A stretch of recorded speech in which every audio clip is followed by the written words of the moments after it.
actually turned on okay. Check engine light is still there. And, well, I know that this drive is going to be interesting. We also have the carbon fiber key that we made in the last video. Well, not made, but installed in the last video. But anyways, we're taking this car to go get fixed. We have the part that we might be able to make work. And yeah, we're going to be vlogging it. Alright, so the saga continues. This episode is actually more interesting than I thought it was going to be. They fixed the part. I actually just went there, like I said, and checked on it. And it was fixed. Everything was great. It looked really good under the engine.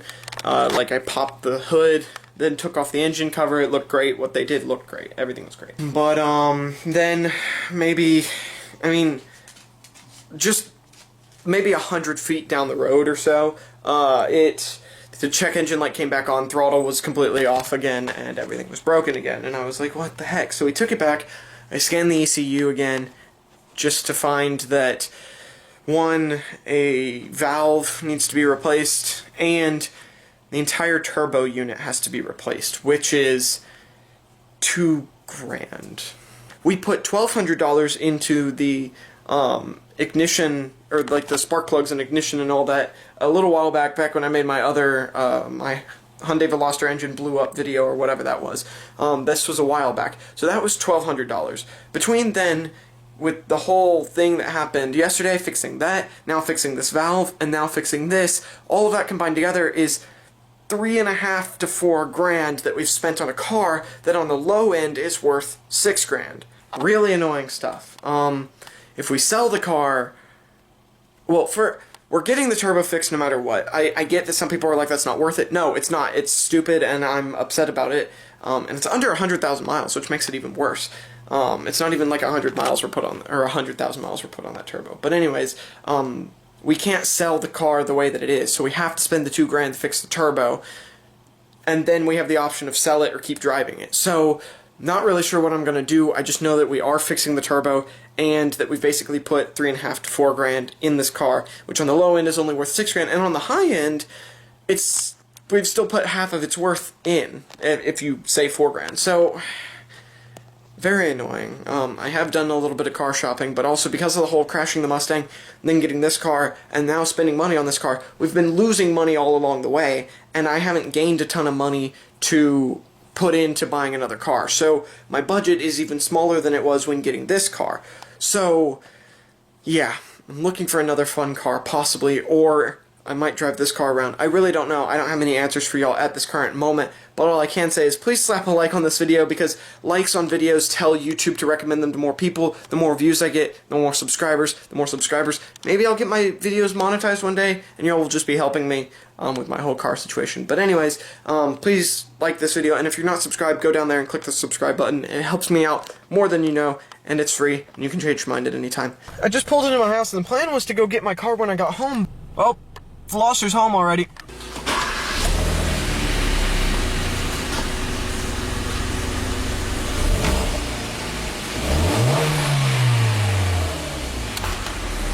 Sounds good. Alright, we got our new carbon fiber key fob back in the Hyundai Veloster Turbo. Ooh, instant startup, and it sounds good. That right there is awesome. Veloster. Really good to have this car back. Awesome that it's fixed. We do need to talk a little bit about possibly replacing this car, which I know I just got it fixed. We will talk about that later on. I am going to drive this car. I haven't been driving it. My dad drove it. The guys at the place drove it, and I know it's running great. Basically, the engine's, I mean, with the new turbo, is basically like as new as it would be factory. But anyways, we're gonna keep going with this vlog. We'll talk about possible replacements for this car later in this episode, but at the same time, if this car's working and it can take me to college and keep me in college, it'll work, it might be best to just run this car until it stops running and then replace it. I don't know, we'll talk, but I have something to go to right now. Alright, well, first time doing this angle with the gaming chair, but yeah, hello, hi. I have a little bit of a problem. I've been playing a lot of Forza Horizon 4 because, well, my car was in the shop, so I didn't really have a fun car to drive. I was driving my dad's Honda Accord. Obviously, you saw I do have my Veloster back now, but, yeah, these are just... This isn't a gaming channel, and I actually have a gaming channel that I don't really post on anymore, but this is just a few clips from Forza Horizon 4. Please don't get mad at me for posting gaming stuff on this channel, but if you like cars and that's why you're here, do not worry, these will definitely be some interesting, fun clips to watch. Not to mention, if you don't like cars, it's still fun to watch because my content's fun to watch. So yeah, watch these anyway, and then we'll continue on with the video.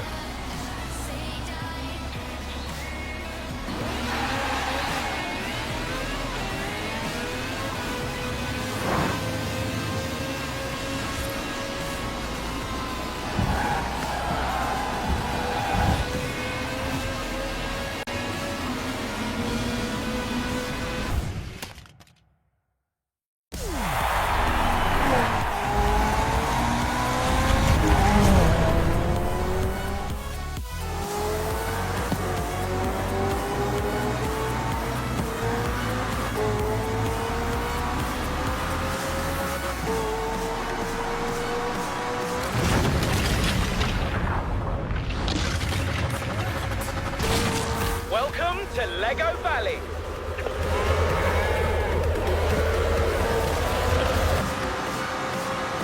Horizon to air traffic control, requesting permission to land.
Alright, well now that those are out of the way, I hope you enjoyed those. Maybe I'll do some of those in real life one day. Not really sure, you know, racing some things, doing some donuts, something. Maybe some of that will happen one day. But, yeah, also that Mustang, that blue Mustang doing donuts just reminds me of when I had a blue Mustang and I could do donuts. All silliness aside, I do have a working running car, which we are going to talk about. It's working, it's running, so I don't need to change cars. But should I? The question comes up because I've had so many problems with this car. I think since getting it, I've had it for about 6 months, and since getting it, I've dropped $4,000 in repairs on the car. So it's just getting really annoying to keep repairing it. So it not only annoying because of the time I don't have it, but just financially annoying because it's not a car worth dropping that much money into. I wouldn't drop that much money into it for mods or anything. So I just don't really know if it makes sense to keep it, but at the same time, it is now a working, running car. So if it runs for the next 5 years, then great, wonderful. But I don't know that it will. For all I know, it's going to shut down in another 2 months, and I really need to get a new car. But I really want to get the money out of the Veloster. So if I'm getting a new car, I want to sell the Veloster. But to sell the Veloster, it has to be working. So if it breaks in another 2 months, and I want to get the equity I have in the Veloster back out for the new car, I would have to put money in again to fix the Veloster again to sell it and get another car. So it's kind of this balancing act. So because it's all up in the air, my plan for right now, because the car is running right now, is I'm going to keep searching for cars. 2015 and newer Mustangs, I was just looking at V6s. I know I can't afford a V8 2015 and newer. I'm not going to go back. I know a lot of people say just get a 5.0 from 2010, 2013. It sounds like a great idea, but I just love the paddles. So looking 2015 and newer, not to mention all of the other tech features. So since I can't afford a GT, V6, which is what I had, a 2015 V6.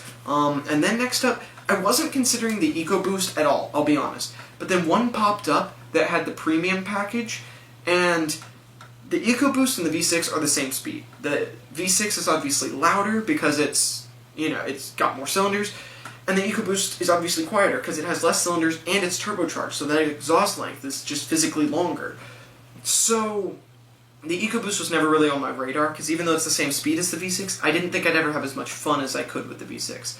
But the other thing is, I did start seeing some sound clips of EcoBoosts with modified exhaust, and they sound pretty great. So an EcoBoost with the premium package could be a really nice car. I mean, you got the leather seats, the revised back bumper, you have the full touchscreen. Instead of the little 4-inch screen that I had with the buttons around it, you have the whole touchscreen filling that whole area.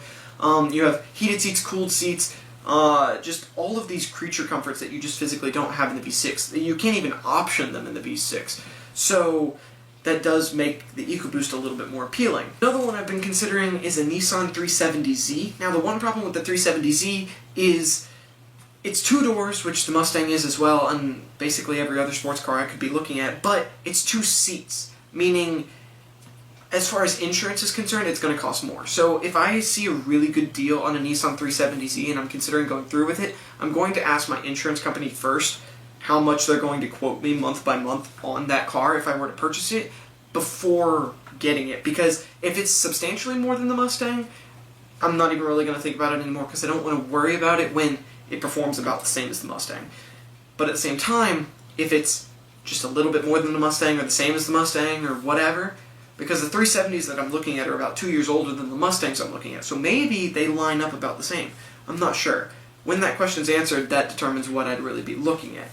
The last car, as of right now, it's really just 3 cars. The last car I'm looking at is the Hyundai Genesis Coupe. So I have a Hyundai Veloster right now, but the Hyundai Genesis is a 3.8 liter V6 in a coupe body with all of the tech from the Veloster. So I'm getting the tech from the Veloster, a nicer engine, I mean basically the engine from my old Mustang, but nicer and more power, plopped into that.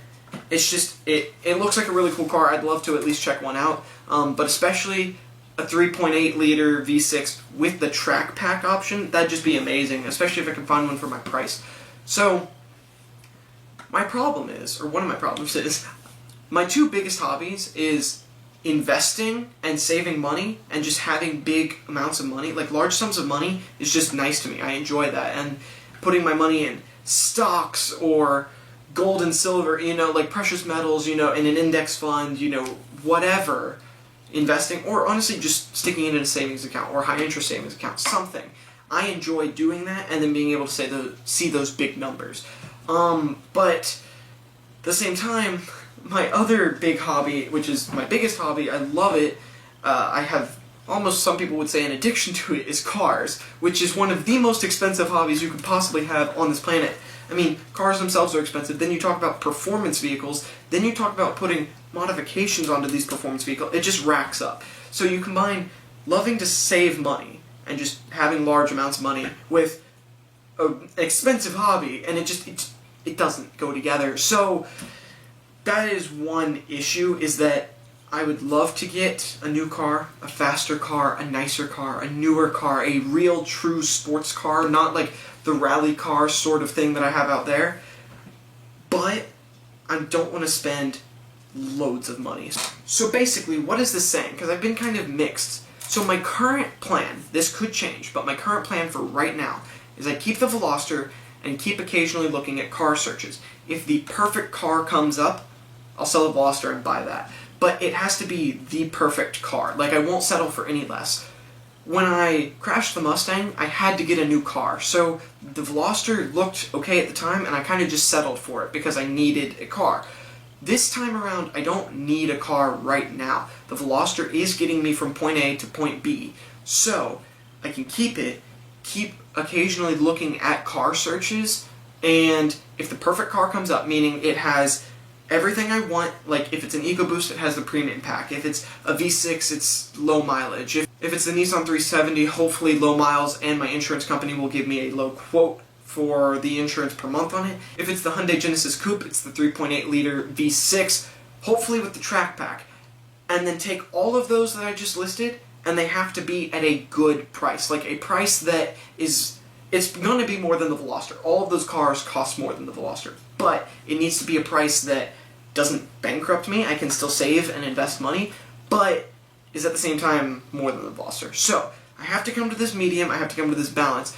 So because the Veloster is working right now, I'm going to keep it, keep running it, whatever, and keep occasionally looking at cars. So if the perfect car with everything I want pops up and is at the perfect price, I'll sell the Veloster and get it. There is one more factor to this, which is if the Veloster continues working for a good period of time and the right car, quote unquote, just isn't coming up, then I'm going to keep the Veloster for a good amount of time. And if I'm really looking at keeping the Veloster for 1, 2, maybe even 3 years, then I'm going to start modifying it, because I have this other problem with I can't keep cars stock. I didn't do much with the Mustang, but literally right before I crashed it, I was getting ready to place an order for a full catback exhaust system, which would have sounded amazing.